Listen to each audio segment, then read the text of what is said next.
জীবনে কখনো হতাশ হবেন না। জীবনে যাই হয়ে যাক না কেন কখনো হতাশ হবেন না।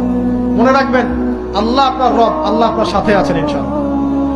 এই সমাজ আপনাকে যেভাবে শেখায়, কিভাবে শেখায়, এই যে স্কুল, কলেজ, ইউনিভার্সিটি, চাকরি, বিয়ে, সন্তান প্রতিপালন, আর তারপর ইন্না লিল্লাহি ওয়া ইন্না ইলাইহি রাজিউন, এই তো শেখায় নাকি?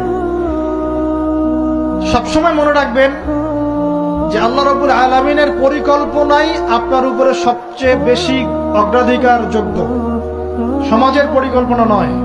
পরিবার আপনাকে চাপ দিচ্ছে, চাকরি পাস না, পড়াশোনা করিস না, পড়াশোনায় কেন তুই 80 নাম্বার পাইলি না, কেন চান্স পেলি না, কবে চাকরি পাবি, কবে আমাদেরকে দেখবি, খাওয়াবি, পড়াবি, এই যে চাপগুলো চারপাশ থেকে আসে কিনা? এতে করে অনেক যুবক দেখা যায় মাদকাসক্ত হয়, অনেকে দেখা যায় আত্মহত্যা করছে, ইদানিং করছে কিনা ভাই?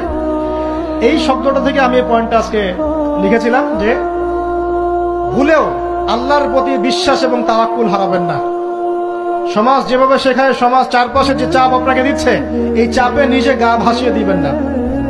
আপনি আল্লাহর কাছে দোয়া করবেন, আল্লাহর কাছে পথ চেয়ে নিবেন এবং আল্লাহর প্রতি তাওয়াক্কুল, ভরসা করবেন। কখনো আত্মহত্যার পথ বেছে নিবেন।